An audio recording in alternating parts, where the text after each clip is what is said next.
Bonjour et bienvenue sur TV Land, votre télévision locale. Je vous propose dans cette édition du vendredi 2 octobre tout d'abord de nous promener dans les bois à Saint-Vincent de Tyros, puis de suivre la distribution des récompenses pour des usagers de Yégo. Nous resterons avec le président de la communauté de communes Max pour le point presse d'avant-conseil communautaire avant de nous rendre à Hossegor pour la première convention du tatouage. Nous finirons notre édition par la présentation de la saison culturelle de Saint-Paul-les-Dax, suivie du métier du jour, ingénieur procédé dans la papeterie. L'événement Promenons-nous dans les bois à Saint-Vincent de Tyros revient pour sa 3e édition. Des animations présentes pendant toute la journée au cœur même de la nature. L'occasion pour la plupart de se mettre au vert. Promenons-nous dans les bois de Fontaine dimanche dernier à Saint-Vincent de Tyros. Une journée consacrée à la découverte de la forêt et de ce qu'elle préserve. Promenons-nous dans les bois, qu'est-ce que c'est ? C'est une manifestation qui devient récurrente puisque c'est la 3e édition. On veut faire découvrir aux Tyrosais et aux habitants du pays de Tyros notre magnifique bois de Fontaine, qui est un poumon vert au sein de notre belle cité. Un marché, quelques expositions et des animations ont été proposées tout le long de la journée, comme celui du parcours Rambo pour les plus aventureux. Donc on a décidé de monter un petit parcours naturel, parcours Rambo pour les enfants, donc pour la journée.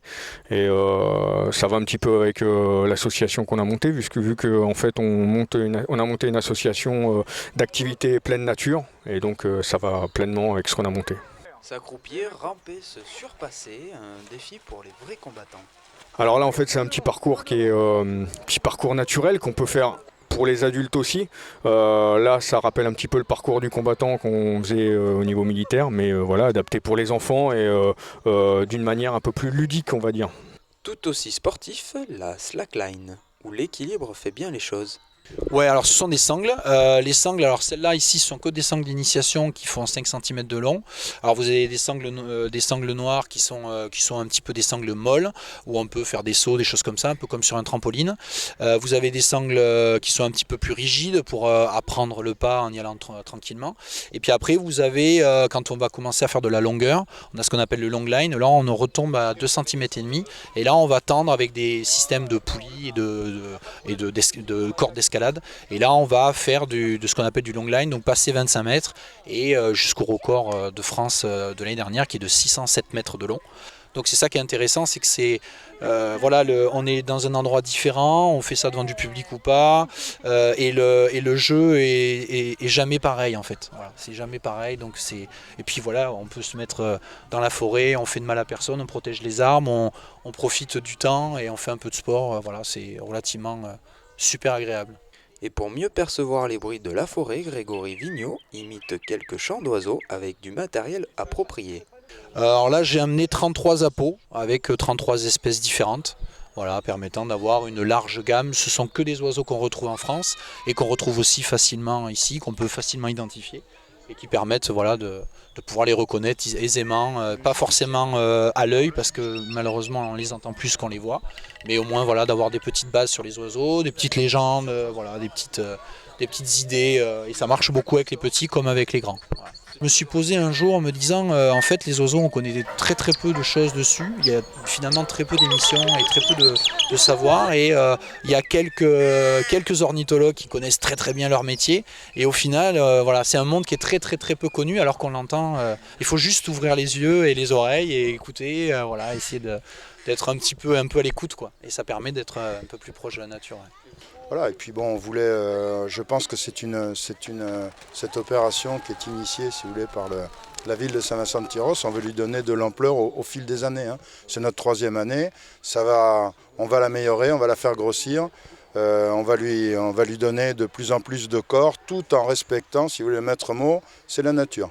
Des cadeaux ont été distribués par le président de la communauté de communes Éric et Rouge vendredi 25 septembre pour des passagers des bus Yégo. Regardez. Voilà déjà un an que le réseau Yégo a été créé. Une utilité pour la plupart qui, pour 1 € le trajet, à vélo ou à pied, prennent ce transport en commun pour aller travailler.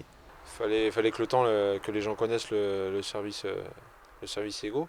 Et maintenant, oui, il y a quand même des gens qui utilisent beaucoup.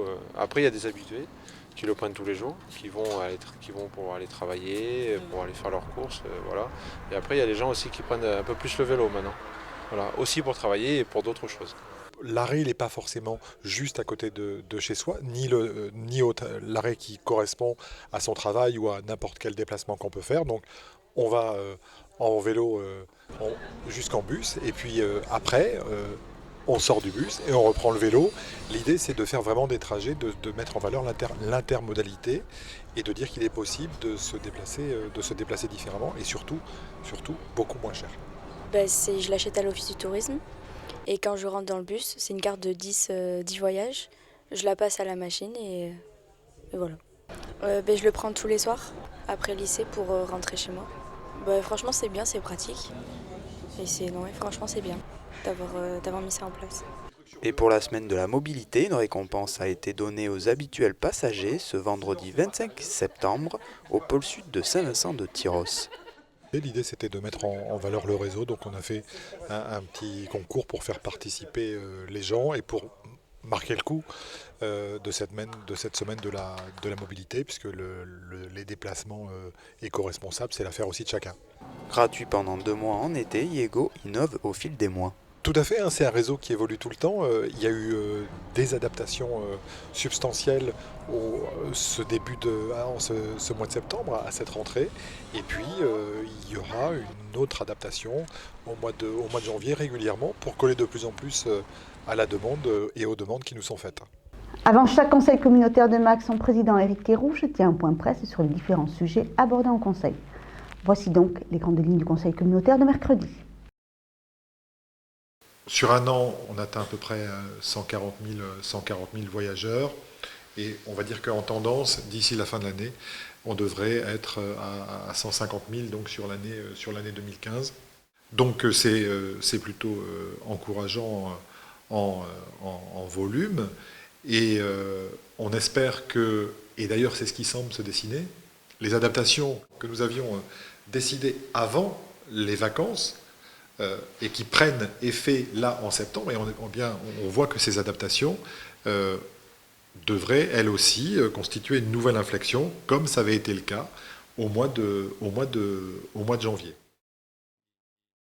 L'idée, c'est que notre communauté, comme d'autres communes l'ont voté, mais que notre communauté soit symboliquement hors TAFTA. Vous savez que Mathias Fekl, le secrétaire d'État au commerce extérieur, a tapé un peu sur la table en disant que maintenant ça commençait à suffire d'avoir des discussions vraiment limitées et en plus des renseignements pas assez importants sur ce qui se passait vraiment. On ne peut pas laisser se dicter l'avenir de notre pays autour de tables qui ne sont pas ouvertes à tous. C'est aussi simple que ça, et je pense que ça vaut le coup de défendre ce genre de principe.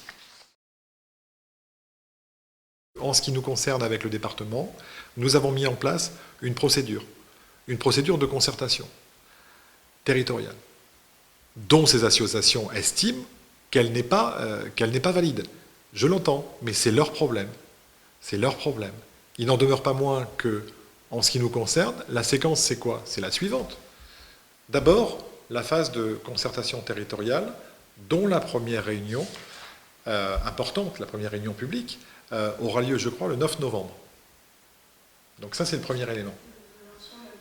C'est le lancement de la deuxième phase de concertation, donc avec des réunions publiques, plus un ensemble de dispositifs. Mais déjà cette date. À ce moment-là, on aura un retour des études qui ont été commandées par ailleurs et qui seront exposées. Donc ça, c'est le processus que nous proposons et qui a toujours été mis en avant. Après, moi je veux bien faire un référendum, mais faut-il faire un référendum, par exemple, si on sait que le projet ne va pas se faire? Parce que moi je vais être clair là-dessus. Si il n'y a pas d'investisseurs privés en la matière, il n'y aura pas de projet. Enfin, il est hors de question pour les collectivités locales de financer l'ensemble du projet. Qu'on finance les abords, éventuellement, tout ce que vous voulez en termes d'accès, je veux bien, mais pour le reste, ce n'est pas à nous de financer. Donc, s'il y avait une décision, parce qu'il y a un porteur de projet derrière nous, de réaliser cet équipement, eh bien, écoutez, alors là, moi, je suis très tranquille, je n'ai aucun problème, éventuellement, à le soumettre à un référendum. Polynésien, tribal, réaliste ou encore old school, l'art du tatouage est en perpétuelle évolution avec de nouveaux styles qui font régulièrement leur apparition. Il a été possible de les découvrir lors de la convention du tatouage au casino d'Ossegor. Un premier rassemblement où tatoueurs et public ont répondu présent. Le 12 et le 13 septembre, le casino d'Ossegor accueillait 17 tatoueurs locaux pour la toute première convention du tatouage. Alors, la première, j'ai voulu qu'elle soit entrée gratuite pour justement qu'elle soit accessible à tout le monde. Je voulais vraiment que même les curieux, ceux qui s'étaient un petit peu réticents, qui ne savaient pas trop, puissent venir découvrir vraiment les tatoueurs, discuter avec eux, voir le travail, voir ce que c'était vraiment que le travail d'un tatoueur, au sens artistique aussi. Voilà. Ils tatouent en live, donc soit on a pris des rendez-vous avec eux avant pour des grosses pièces et ils ont calé un rendez-vous sur la convention pour qu'ils puissent se faire tatouer directement, soit ils ont prévu des petits flashs, ça s'appelle, c'est des petits dessins uniques en fait qui peuvent donc du coup les clients peuvent se les faire tatouer directement sur la convention. Ça prend pas longtemps, c'est plus facile, le dessin est déjà vite fait, donc il y a des créneaux et hop, on se fait tatouer les petits flashs. De toute taille et de tout style, la convention permet au public de trouver chaussure à son pied. Aujourd'hui, tu as des centaines de façons de faire une rose, par exemple. Alors, par exemple, nous, au shop, Sandor est vraiment spécialisé, lui, en réalisme, noir et gris, ultra-réalisme. Mika, il fait tout ce qui est néo-trad, old school, donc déjà couleur et tout ça. Et moi, je fais tout ce qui est comics, manga, BD, voilà. Donc du coup, ça permet déjà aux gens qui viennent, par exemple, pour faire une rose, d'avoir 3 variations sur le même thème. Et là, sur une convention, c'est vraiment au goût des gens, voilà. Des gens nombreux qui n'ont plus peur de se faire tatouer. Maintenant, par rapport à avant, on n'a plus trop besoin de les rassurer du fait qu'il y a déjà plein d'émissions à la télé, sur Canalsat qui passent. Et que les gens arrivent, j'ai vu ça, j'ai vu que ça faisait mal à tel endroit, j'ai vu qu'on ne pouvait pas faire ça.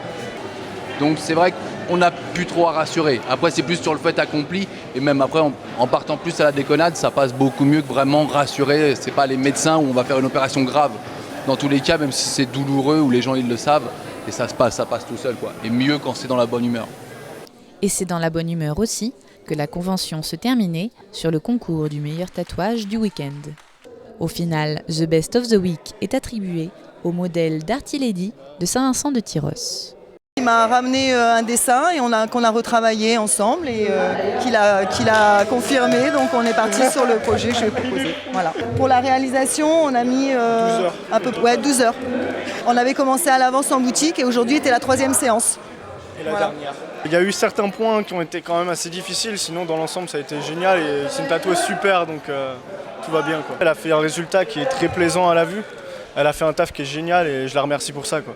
C'est gratifiant et voilà, on ne travaille pas pour rien, c'est une reconnaissance du travail qu'on a fourni en amont, donc ça fait plaisir. Modèle, tatoueur et public ravis, cette première convention est un succès. On s'entendait pas, je savais que j'avais fait un peu de buzz sur les réseaux sociaux, je voyais qu'il y avait beaucoup de participants, je me disais mais si tout le monde vient ce serait bien. Et là en fait tout le monde a répondu présent et je suis super enchantée en fait. On a vraiment fait un beau week-end, voilà, je tiens à remercier tout le monde qui est venu parce que c'était super sympa, il y a une super ambiance, tout le monde est content, moi aussi, voilà. Donner à rêver aux petits comme aux grands, libérer la parole et la pensée ou tout simplement rassembler, la ville de Saint-Paul-les-Dax a concocté une programmation culturelle variée. La présentation a eu lieu à l'espace Félix Arnaudin. Réhabilité il y a quelques années, l'espace Félix Arnaudin, avec ses 174 places assises, accueille tout le long de l'année une programmation culturelle variée. Écoutez, ce soir c'était la présentation de la prochaine saison culturelle à Saint-Paul-des-Dax. Donc une saison culturelle variée, riche, de qualité, je trouve, et qui intéresse toutes les générations, des spectacles enfants, des spectacles, on peut dire, de magie moderne, de la chanson, du théâtre, du film, avec le très court festival, comme l'an dernier. Voilà, des choses qui devraient plaire à chacun d'entre nous et attirer des Saint-Paulois. Alors l'objectif, c'est de faire sortir les Saint-Paulois, mais faire sortir tous les citoyens. C'est amener tout le monde vers la culture et proposer des moments culturels qui ouvrent l'esprit, qui nous renseignent sur toutes les cultures qui peuvent vivre dans le monde. Et j'espère que tout le monde viendra au moins voir un des spectacles de cette année. Les cultures du monde entier à découvrir avec cette année le droit des femmes à l'honneur. Le fil rouge de cette année culturelle est la place de la femme dans la société. Et donc il y a plusieurs moments du théâtre. Il y a le film de Yann Arthur Bertrand sur Human qui fait parler des femmes. Il y a un film qui parle effectivement des femmes dans le monde, de la lutte des femmes. Les femmes sont des héroïnes et donc qui finit le 8 mars, journée de la femme.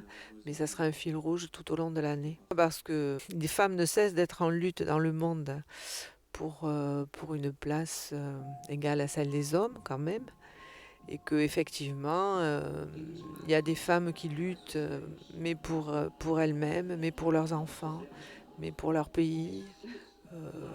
Voilà, et ces femmes-là méritent qu'on parle d'elles, méritent que tout le monde s'attache à ce qu'elles puissent avoir une vie meilleure. Et donc c'est la lutte pour l'humanité qui passe aussi par la lutte pour les femmes. D'octobre à juin 2016, pas moins de 26 spectacles, films ou expositions seront donc proposés à des tarifs très abordables. Les tarifs sont très très abordables, c'est 7 €, c'est parfois gratuit, il faut juste aller chercher une invitation à la mairie, c'est 10 €, 7 €, le plus cher c'est 12 €, mais je pense qu'il y a très peu de spectacles à 12 €, donc c'est parfaitement accessible à tout le monde. Accessible à tous et pour tous les goûts, au programme donc, rêve, rire et convivialité. Pour plus d'informations, retrouvez le reportage en version intégrale dans l'actualité du Grand Dax. Maintenant, découvrons le métier du jour, celui d'ingénieur procédé dans la papeterie. Pauline a 32 ans. Elle aime les jeux vidéo, la musique et son métier. Pauline est ingénieure procédé dans la papeterie. Je suis en charge du suivi, de l'analyse et de l'amélioration de la production et de la qualité du papier. Pour cela, je peux affiner les paramètres de la machine ou modifier les formules chimiques, mais toujours en m'appuyant sur le savoir-faire des équipes de production. Pauline a des compétences en physique et en chimie, mais elle a aussi un bon esprit d'analyse et de déduction. Certains problèmes peuvent être longs et complexes à résoudre, mais c'est passionnant de travailler dans le domaine du papier.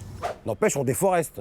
Pas du tout. La preuve, la superficie de la forêt française augmente chaque année. Et puis on recycle jusqu'à 5 fois le papier. Ce que j'aime le plus, c'est que je suis en contact avec tous les secteurs de l'entreprise. Pauline a un diplôme d'ingénieur et l'alternance mène aussi à ce métier. Tous secteurs confondus, on recherche 34 000 ingénieurs et cadres de fabrication et de la production par an pour un salaire médian de 4 500 € par mois. Et des offres sont disponibles sur beautravail.org. Le papier à 5 vies, il a de la chance, lui. C'était Beau Travail avec le MEDEF. Voilà, cette édition est maintenant terminée. Je vous remercie de nous avoir suivis. Je vous retrouve lundi 5 octobre pour un nouveau journal de TV Land, votre télévision locale. D'ici là, je vous souhaite de passer un excellent week-end.